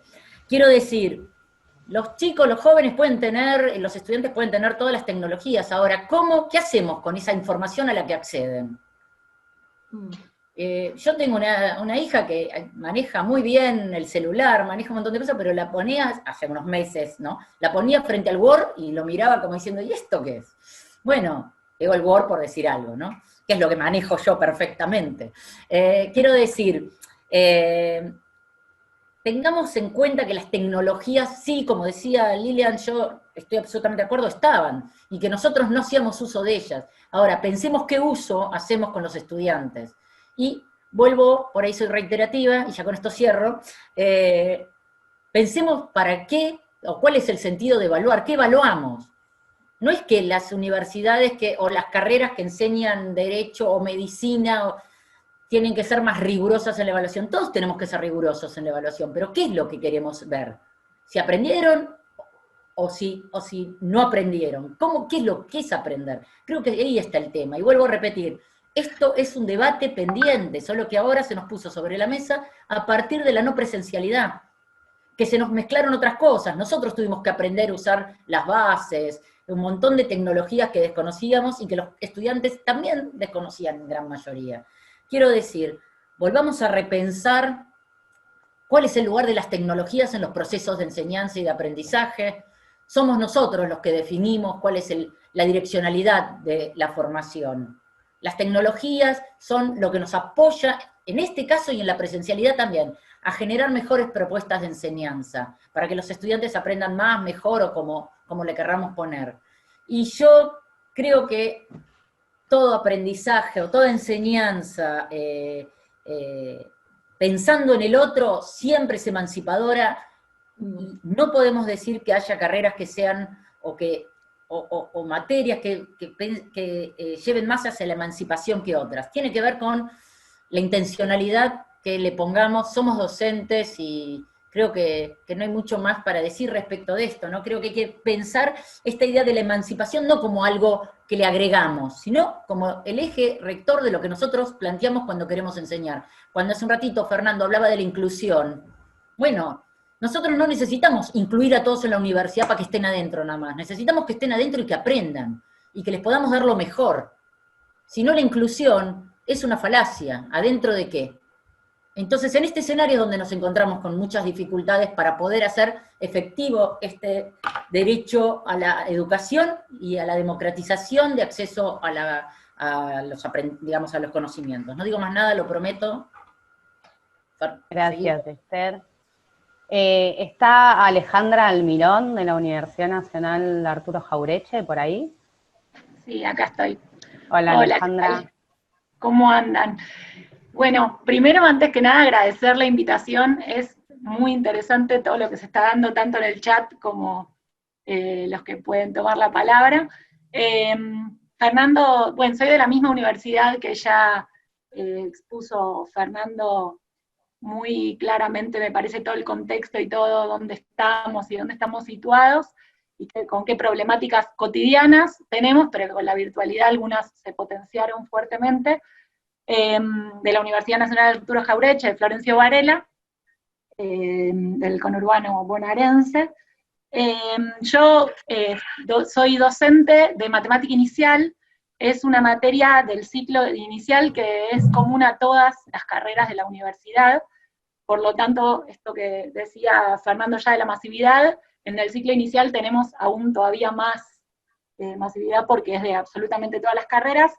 Este cuatrimestre, aparte este año, hubo una inscripción que superó a años anteriores, por lo tanto este cuatrimestre fuimos más o menos 110 comisiones que dábamos la misma materia, y alrededor de 60 docentes que estábamos a cargo de esto, con alrededor de 50 estudiantes por comisión, por lo tanto que, bueno, la masividad fue algo, es un eje bastante importante para nosotros para pensar la enseñanza y dentro de pensar la enseñanza pensar también la evaluación. Bueno, me parece de todo lo que se habló que por ahí lo más rico es pensar esto, la evaluación para qué, en relación al proceso de enseñanza y todo, pero bueno, yo les voy a contar el caso particular de nuestra materia y qué es lo que hicimos, por ahí para sumar alguna semillita a todo lo que se viene discutiendo. En este sentido, la universidad decidió que para acreditar necesitábamos tener una nota, e incluso de nuestra materia fue de las que sí se podían promocionar, y esto nos llevó, en general siempre la presencialidad es una discusión constante que es la evaluación, y en la virtualidad decidimos hacer 3 requisitos, digamos, que tenían que cumplir los estudiantes para poder acreditar la materia. Uno de los requisitos era en relación a lo mismo esto que comentaba Fernando, que en la presencialidad nosotros tenemos el requisito de la presencialidad. En ese sentido lo convertimos a una participación del 50% en los foros. Los foros tienen, yo doy matemática, como les decía, y a diferencia por ahí de lo que la mayoría de nosotros aprendimos, allá lejos de que una matemática tradicional de repetición, en la universidad tenemos, en este sentido de fomentar la emancipación y todo, le dimos alguna vuelta, por decirlo de alguna manera, hay mucho circulando de nuevas didácticas y todo, y tratamos todo el tiempo de armar foros de discusión, de debate, no solamente por ahí porque a veces se piensa que, bueno, das matemática, es más sencillo, tenés que resolver ciertos problemas, miramos el resultado y listo, y nosotros no nos paramos desde ese lugar, no nos interesa tampoco es la materia que nosotros dictamos, entonces se arman todos foros de debate y de construcción colectiva. En ese sentido nos sirven mucho a los docentes para pensar el proceso, ¿no? La participación de los foros no solamente tiene que ver con acreditar esto, sino de ir teniendo un registro de todo el proceso que se va armando. En el mismo sentido del proceso, otra cosa que incluimos como evaluación, un segundo requisito, fue un texto que le hicimos escribir a los estudiantes, que lo llamamos Yo sé matemática, que arrancaron escribiendo el texto el primer día que se presentaron, tenían que escribir un texto a partir del título Yo sé matemática, donde se disparó, cada uno podía escribir lo que quería. Sé matemática porque en la secundaria ese título no tiene nada que ver con mi realidad, yo no entiendo nada, sé tal y tal contenido, cada uno pudo escribir, digamos, lo que quería, y cada unidad que íbamos cerrando, les pedíamos que retomen ese texto y que nuevamente escriban algo más en función de el proceso que habían hecho. Entonces algunos arrancaban diciendo yo no sé nada, y terminaba, luego de la primera unidad, volvían y decían, bueno, ahora siento que sé un poco más, otros diciendo, pensé que sabía todo y en realidad fue bastante distinto a lo que yo me imaginaba. Bueno, y cada unidad que fuimos trabajando les pedíamos que retomen ese texto en función de lo que habíamos hecho. Es una idea de hacer como de proponerles una pequeña autoevaluación, de ir viendo y haciendo un recorrido por el proceso que van armando. La idea de leer lo que había hecho antes para volver a incluir, les permite, nada, ir viendo desde una hipótesis previa de lo que iban pensando y ir viendo su propio recorrido. Y también fue muy interesante para nosotros como docentes ir leyendo eso, porque no terminó siendo solo una evaluación para ellos, sino también una evaluación de la propuesta. En muchos casos ponían qué cosas de la propuesta les sirvieron, qué cosas no les sirvieron, qué les facilitó, qué les generó dificultades. Entonces, en ese sentido, esa experiencia fue muy rica. La presencialidad también lo hacíamos, pero no tenía tanto alcance como tenía ahora, que sentarse a escribir por ahí como parte de la virtualidad resultó ser más sencillo que cuando en la presencialidad, que les proponíamos escribir y era línea matemática, ¿por qué me hacen escribir? En cambio en la virtualidad esto funcionó muy bien, fue realmente muy interesante, y aparte tenían que tenerlo todas las etapas hechas para poder acreditar la materia, entonces los obligó a sentarse a pensar en el proceso, de alguna manera. Y bueno, y después un tercer requisito para aprobar estaba vinculado con lo que podría suplir a los parciales, digamos, que hacemos presenciales, que era una actividades obligatorias que hicimos de cada unidad que fuimos trabajando, hicimos 3 actividades obligatorias, y en esas actividades también estaba este tema de la masividad por un lado, y que entonces siempre es una discusión dentro de la cátedra en esta masividad tan grande, cómo generar los dispositivos de evaluación que no generen ventajas, por decirlo de manera, de algunos frente a otros, o bueno, siempre es un tema que discutimos muy asiduamente en la cátedra, porque somos muchos docentes, cada uno con su propia mirada, digamos, y por otro lado, lo que pudimos hacer esta vez es incorporar la tecnología como algo a favor.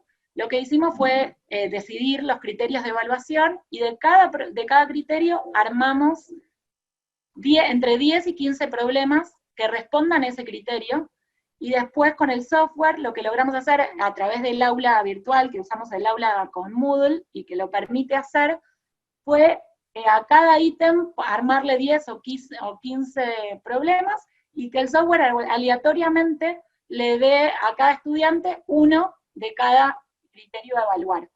Entonces, con esta cantidad de problemas, se armaron entre 1000 y 3000 exámenes distintos, porque te tocaba uno de cada uno, y más allá de que nosotros fomentábamos los grupos de WhatsApp, los grupos de Facebook, o sea, siempre fomentamos la grupalidad y todo, ellos estén comunicados, más allá de que el docente esté o no esté, eso logró que, si bien ellos podían compartirse los problemas, era muy difícil que les toque el mismo examen a 2 estudiantes. Fue una manera que encontramos para evitarnos esto de lo que dicen de copiarse, y bueno, nada, como una manera.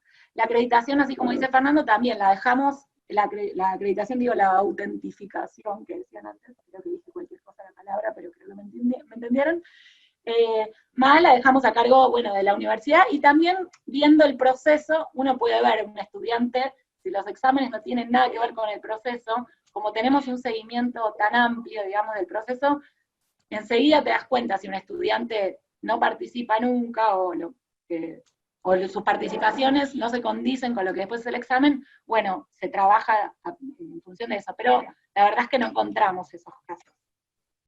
Confiamos también en los estudiantes, ¿no? Como más allá de que todos nos podemos copiar y podemos convocar a otra persona para que venga a ser un experto en matemáticas a hacer el examen, confiamos en que es su propia trayectoria y está, nada, que es importante que cada uno y cada una se haga responsable.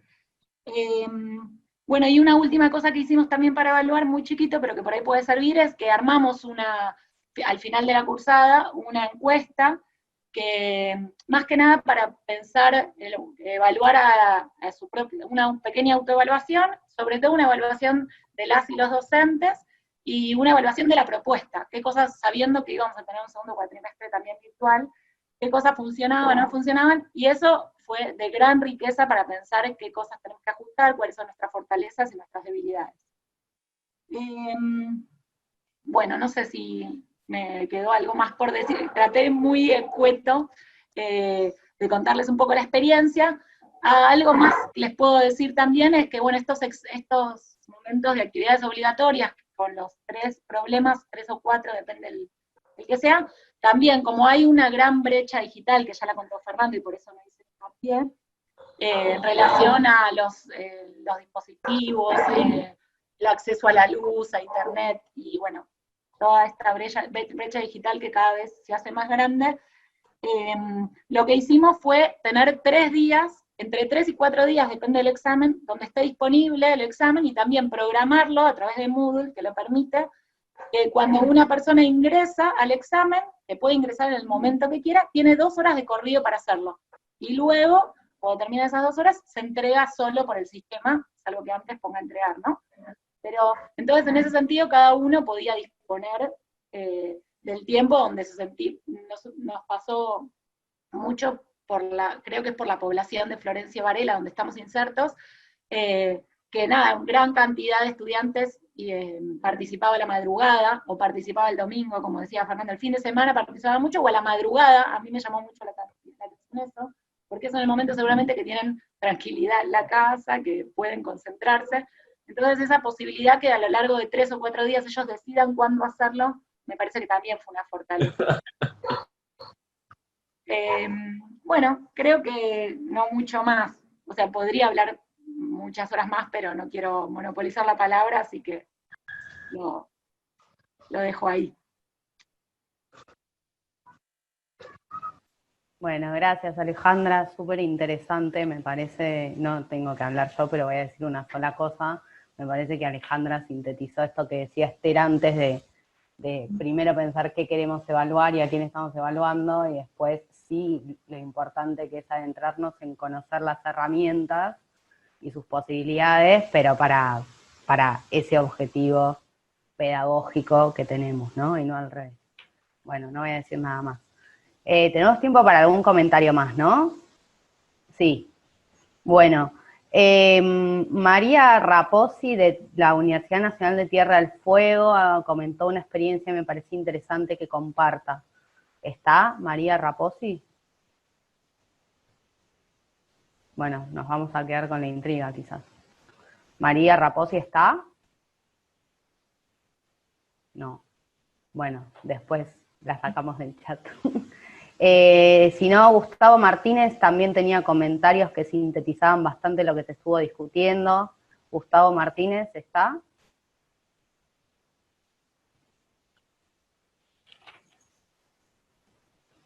Tampoco. Si los nombro y están, desmutense y digan hola. No, tampoco. Marcelo Valverde, ¿está? Parece que estoy tomando lista. Me siento la maestra Ciruela. Todo lo que no hay que hacer, lo estoy haciendo. Hola, ¿qué tal? Buenas. Hola, Marcelo. Sí, ¿cómo estás? Hiciste un par de comentarios en el chat y por ahí estaba bueno que los compartas. Te pedimos brevedad, a ver si nos entra después otro comentario también. Sí, bueno, yo soy académico del Instituto de Estudios Latinoamericanos de la Universidad Nacional de Costa Rica. Un poco pensaba también en la diferencia, digamos, de nuestros contextos, de nuestros contextos pedagógicos, ¿verdad?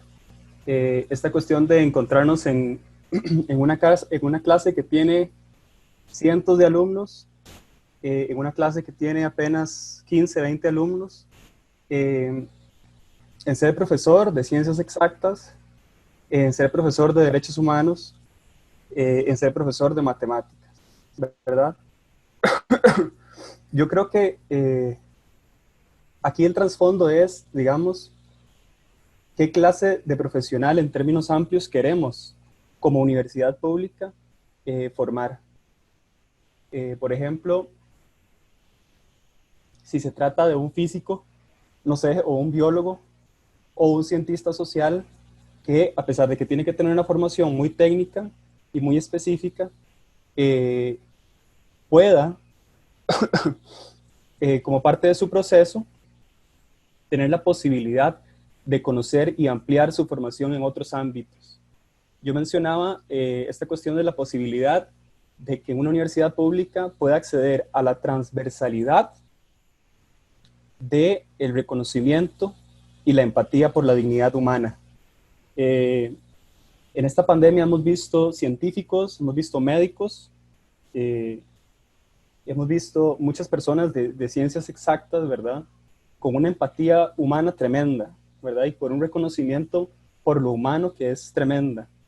Entonces, no solamente, digamos, desde la cuestión de la evaluación, ¿verdad? Sino desde este otro debate que ha surgido acá, ¿verdad? De cómo se evalúa o cómo se forma desde nuestras diferentes subjetividades de disciplinas y de contexto. Creo que lo importante aquí en lo emancipatorio es reconocer que lo emancipatorio no debe ser excluyente en cuanto a lo científico duro o lo científico social, sino que pueda generarse un proceso más amplio dentro de las universidades que permita a los futuros profesionales, a los estudiantes, reconocerse como actores sociales que desde su campo disciplinario pueden generar una transformación, ¿verdad? A partir de una empatía por la dignidad humana. Más o menos como a grandes rasgos sería eso. Gracias. Muchas gracias, Marcelo.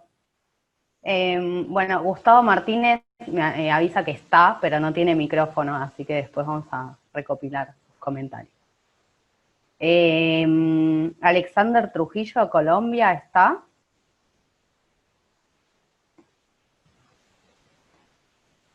Alexander, tampoco. Celeste Grimolisi. Otra vez, soy la maestra Ciruela. Sí, yo estoy. No tenía. Hola. Hola, ¿qué tal? Buenas noches. Hola, Celeste. ¿Querés comentar brevemente lo que decías en el foro? Sí, en el chat, perdón. Hice varias intervenciones, en verdad, perdón que no tengo la cámara, pero estoy un poco complicada con eso también. Estoy hablando desde Buenos Aires, desde el conurbano bonaerense, para todos los compañeros latinoamericanos. En principio, bueno, yo soy docente del CBC de la UBA de Química General, pero tuve una trayectoria de militancia estudiantil en la Universidad de San Martín, de la cual todavía soy estudiante también.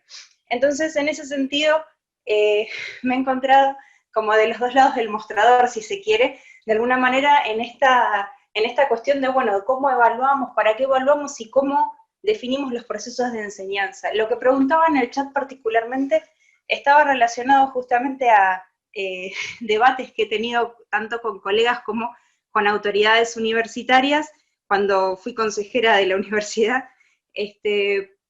por esto de, bueno, ¿cómo hacemos para, o sea, muchos identifican que hay una tensión entre acompañar los procesos de la enseñanza, entender que los estudiantes vienen de contextos diferentes, que por ejemplo muchos estudiantes trabajan, tienen hijos, etcétera, y armar y entender las materias desde ese sentido, y entonces muchas autoridades lo contraponen con la calidad, digamos, de la enseñanza. O sea, la pregunta ahí es, ¿cómo resolvemos esa tensión y si efectivamente existe una tensión entre pensar los procesos de enseñanza situados y por lo tanto la evaluación y esa calidad de la enseñanza que se dice de algún modo que se, no sé, que se relega por entender los procesos más situados, digamos? Esa sería como la pregunta de manera general. Gracias, Celeste. ¿Nos queda un ratito para alguno más? Esther, Pablo. A ver, Hay miles, o sea, no es que con uno resolvemos. Pero... A ver, para ser justa, digamos, hay muchos colegas que ya se están yendo porque están entrando a clase, Sí, porque ya estamos también llegando eso. casi a las 2 horas. Creo que podemos seguir o volver a encontrarnos en otro momento, porque el tema da para mucho. Yo no sé qué les parece, por ahí podemos, no sé, ir retomando algunas cuestiones, por ahí se quiere hablar alguien más y ya ir cerrando. No sé cómo lo ves vos, Pablo. Yo creo que podemos cerrar, digo, para no, para ir, nos faltan 15 minutos para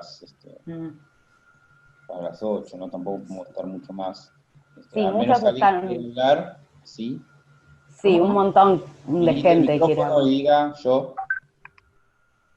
No, hay un montón de colegas que dejaron comentarios y tenían experiencias, pero son un montón, y también otro montón está yéndose, como decía Esther. Entonces, a ver, a mí me parece que esto es parte de lo que decíamos al principio. Es un debate pendiente, un tema que no discutimos, que la pandemia nos llevó a este punto, pero la excusa, podemos decir que es la pandemia. Creo que nos debemos este debate en profundidad. Ni 2 ni 4 horas nos va a alcanzar. Creo que estamos dando un puntapié desde un espacio específico, abierto a los colegas que no están cursando el PADOK, a quienes invitamos, por supuesto, para la próxima corte, pero digo, me parece que me encantaría, estuve leyendo los comentarios, aparte los que estuvieron hablando recibieron muchos comentarios en el chat, con lo cual les sugiero a todos los que hablaron y a los que no también puedan ver lo que han dicho sus colegas, que seguramente no los conocían y bueno, y se interesaron muchísimo. Yo iría redondeando, no sé qué les parece. Pablo. Sí, me parece que sí. Yo si querés digo un par de reflexiones y te dejo para... Sí, yo quería retomar, perdón, en el cierre la pregunta que dejó Celeste, que la dejó como pregunta, y que me parece que está buena tomarla también en parte de este cierre, y aparte como la dejó como pregunta, Bueno, conteste, decir a vos y yo después cierro. No, como quieras, como quieras. Yo porque quería decirle a Celeste que como lo dejó como pregunta y ya estamos poniendo el cierre, que por lo menos con lo que ella planteó podemos decir. Sí, como quieras, Pablo. Bueno, cierro yo y después contestás a Celeste. A ver, yo me quiero ir con dos cosas que estaba leyendo en los chats y que me parecieron interesantes. Una tiene que ver con que, de algún modo, decían, bueno, ¿por qué estamos discutiendo si evaluación virtual o presencial? ¿Por qué estamos discutiendo los dispositivos o hablando de las formas de evaluar? Cuando en realidad deberíamos preguntarnos primero por el sentido o por, incluso más, el sentido de toda la práctica de enseñanza, si se quiere. Hay un entrenador argentino que dijo una vez en una entrevista, entrenador de fútbol, dijo que los equipos se armaban de adelante para atrás, como diciendo, primero tengo los delanteros que hagan goles y el resto se va armando. Y es una metáfora de que también nosotros podemos desde los dispositivos retroceder hacia dónde está el problema o hacia dónde está el sentido. Es decir, el hecho de que no tenemos que necesariamente pensar que existe solamente una linealidad hacia adelante. O sea, una vez que tenemos que tener esa gran conciencia del sentido para después poner los dispositivos. Ni fetichizar el dispositivo, ni tampoco usarlo críticamente, y que puede ser disparador.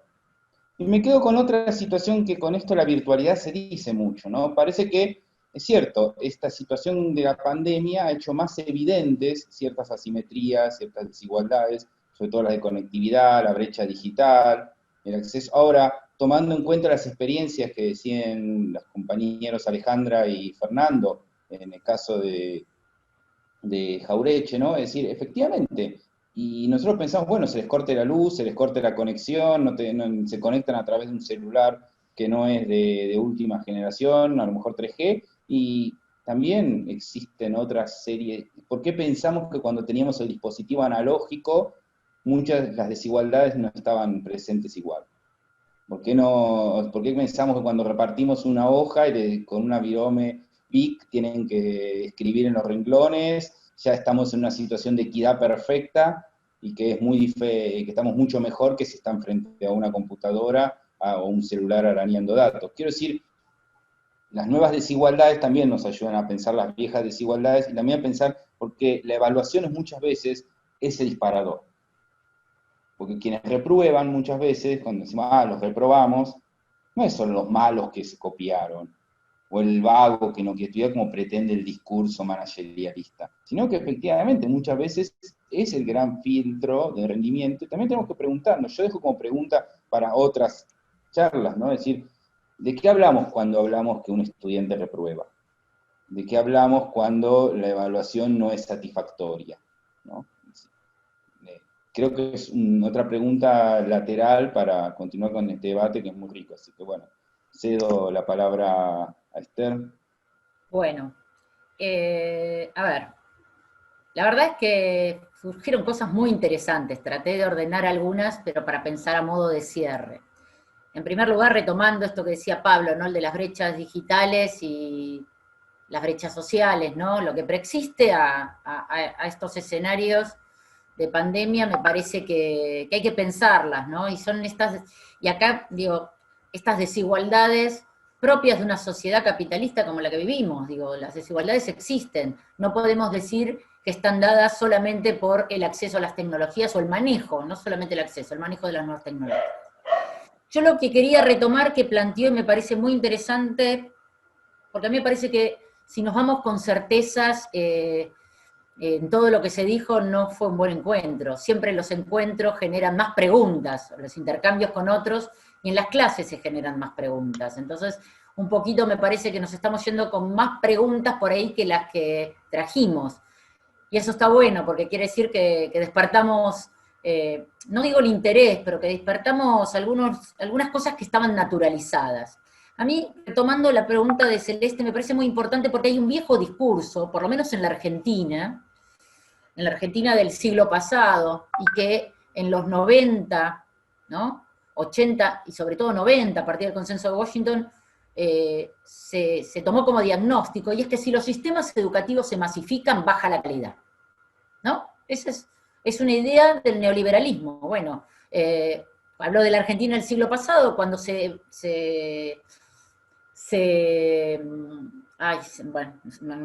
masifica, se llega casi a la escolarización total, por lo menos del nivel primario.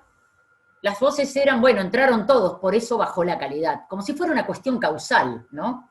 Como si el tema de la calidad dependiera de que fueran menos. Claro, la mirada elitista sobre lo que es el acceso a determinados espacios marca que si somos muchos, esto se banaliza.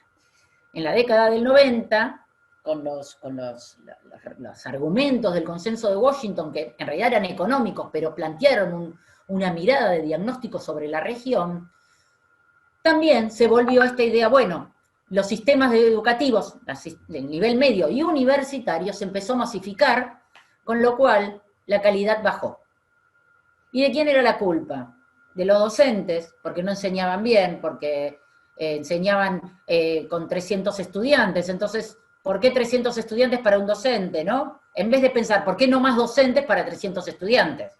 ¿Por qué no más presupuesto para la educación? No solamente para poder tener más docentes, sino además para poder generar mejores condiciones, ¿no? Digo, a ver, siempre es según donde se ponga el foco. Para mí es un concepto, una dicotomía engañosa, la universalidad o la masividad respecto de la calidad. Es un discurso que apunta a que las mayorías queden afuera. Nosotros tenemos que tener adentro de las universidades y del sistema educativo en general a todas aquellas personas que tienen derecho a asistir. Digo, la universidad en la Argentina, por lo menos, no es un nivel obligatorio, sí, la primaria y la secundaria, lo digo para los colegas de otros países. Ahora, la universidad sigue siendo un derecho. ¿Por qué? Porque la educación es un derecho que no prescribe con la edad. Entonces, lo importante es pensar que esta dicotomía, calidad, mejor dicho, calidad y masividad, no es tal si pensamos que la educación, además de ser un derecho humano y demás, tiene que ser una política de Estado donde la inversión estatal tiene que estar presente. Quiero decir, no porque tengamos muchos estudiantes enseñamos mal o enseñamos menos. Necesitamos más docentes para poder trabajar con toda esta cantidad de estudiantes. o más recursos y más formación. A mí me parece que estas instancias son formativas, independientemente de que esta propuesta nazca del PADOK.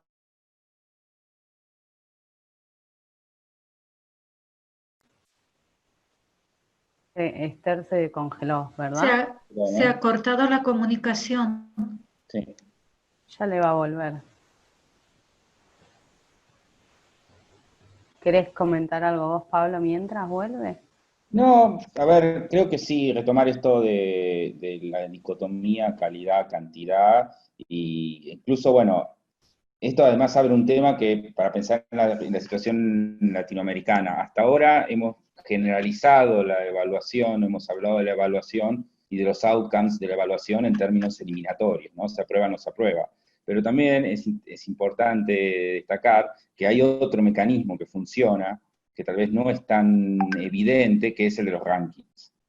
Y en la medida en la cual, efectivamente, ya no es solo aprobar, no aprobar, sino dónde se queda en el orden de mérito, en los promedios, la forma, digamos, incluso es más, la cantidad de aprobados o los promedios de notas que a veces se convierten en los rankings de las universidades. Es decir, también hay un proceso de jerarquización negativa o de cierre social que juega en eso. Creo que también es otro de los temas que también se abren. Pero sí creo que, bueno, que si consideramos el escenario, yo me voy muy agradecido por los aportes de todos y todas, sí, sobre todo por esto mismo, porque si había un final, si había un resultado que ni Esther, ni yo, ni Florencia, y creo que tal vez muchos de ustedes tampoco queríamos, era irnos de acá diciendo, ya está, esta es la solución, así hay que evaluar, resolvimos el problema de la evaluación virtual, cuando en realidad me parece que lo mejor es esto, es decir, la práctica emancipatoria tiene que ver con que también nos vayamos nosotros como docentes diciendo, y estamos evaluando qué, cómo, y sobre todo no dejar que el árbol de la virtualidad y la pandemia nos termine tapando este escenario, estas prácticas continuas que, como digo, arrastran una cuestión. También quería retomar un poco en el tema de lo que decían las intervenciones, me acuerdo de la intervención de Lilian, ¿no? Es decir, está bien, ¿es posible que la foto de la universidad de hoy sea igual a la del siglo XIX? O sea, estamos estudiando, tenemos la tarima, el pizarrón y la clase magistral de la formación de la llamada Universidad Francesa de fines del siglo XIX. Está bien, vamos a decir que puede ser negativo una mirada que sea anticuado. La pregunta es, no brindamos por innovación cualquier cosa. No pensemos que cualquier cosa por el solo hecho de ser innovadora es mejor. O sea, no pensemos que los dispositivos digitales por en sí mismos, ni el ludismo de decir, bueno, si uno no enseña con la clase magistral, no sirve, ni del otro lado decirnos, bueno, está bien, entonces, en el momento que todo sea digitalizado, tenemos una educación mejor o de más calidad. Así que bueno, yo sí me veo que quisiera decir como cierre, me parece que esta ha sido una experiencia muy enriquecedora. Agradecemos Pablo, también. ¿Sí? Perdón, no, nada, para que cierres vos del todo, que Esther se quedó sin conexión, que pide disculpas, y que bueno, igual ya va a haber otro evento para seguir conversando con todos ustedes y con ella. Nada, Bueno, avisar eso. Gracias, agradecemos. Pablo, y La brecha digital nos alcanzó. Sí, Pablo, Belén. un comentario de organización solamente, avisarles a todos y a todas que esta grabación va a estar disponible y que también estamos pensando con Pablo y con Esther y con todo el conjunto de tutores y tutoras del PADOK en armar alguna especie de cuadernillo de discusión específico sobre el tema de evaluación en base a las intervenciones que hubieron en este taller, bueno, y otras más que encarguemos a pedido. Así que, como decía Pablo, la idea no era cerrar una discusión, sino bueno, ofrecer más espacio justamente para seguir pensando. Es una pregunta también para ver si la pueden responder en algún momento o en el cuadernillo, es el tema de cómo evaluar en las carreras presenciales, por ejemplo en las carreras de medicina, de enfermería, donde la virtualidad sí se ha realizado un acompañamiento pedagógico virtual, pero uno necesita evaluar las competencias y las actitudes de los estudiantes en el hacer, viéndolo hacer. También si podrían brindar respuesta en este cuadernillo que están por hacer. Bueno, yo no te podría decir si en el cuadernillo sí digo que ahí hay un tema para hacer un alguito de respuesta rápido. Un problema central de que para mí hubo una confusión deliberada o producto de la situación de emergencia entre el derecho a la educación y la prisa por la acreditación. Si había materias que no podían virtualizarse del todo, bueno, se tenía que buscar alguna forma de postergarlo en la cursada. Si no necesariamente había que sí o sí este cuatrimestre dictarla o este año y acreditarla. Pero bueno, eso es para otro debate, ¿no? Lo que sí creo que, bueno, nuevamente nos vamos con la alegría de que hemos tenido muy buenas participaciones, tanto en el chat como quienes puesto la voz, y como dice Belén, también los invitamos a leer los otros cuadernillos. Ahí hay experiencias como las de Florencia, las que escribieron Florencia y José Luis, sobre la organización de dictados cursos virtuales, experiencias en otras universidades, textos sobre la brecha digital que alcanzó Esther, y bueno, nada. Perdón. Se te volvió. Nada, estamos cerrando, Esther, si querés decir algo. Bueno, nada, me perdí el final, disculpen, no suelo irme así de las reuniones, cuando me excede. No, nada, no sé qué dijiste, Pablo, porque no escuché, solamente quería decir que me parece que es un buen espacio, fue un buen momento de reflexión, y que esto sirva para los que cursan el PADOC para las discusiones dentro de cada uno de los módulos, y para aquellos que no cursan, que vuelvo a decir, los invitamos para la próxima corte, les sirva para empezar a discutir este tema en sus espacios laborales. Nada, y sí quiero decir algo que no sé si lo dijiste o no, pero a partir de los comentarios de muchos y muchas colegas, no hay recetas en esto, no hay recetas para la enseñanza, no hay recetas para evaluar. O sea, la evaluación, así como la enseñanza, es contextuada y depende de la materia. No podemos evaluar todas las materias con las mismas herramientas o con los mismos recursos. Hay que pensar también no solo en las materias, sino en las universidades y la realidad de los estudiantes y de la universidad. No hay recetas. Es como en todo hecho pedagógico. Hay orientaciones que nos permiten tener una direccionalidad. Después vamos generando experiencias con recetas propias, como las que comentaron los compañeros, la compañera de la UNAG. Pero bueno, la idea es poder tener encuentros siempre de intercambios con otros sobre temas que hacen a nuestra cotidianeidad.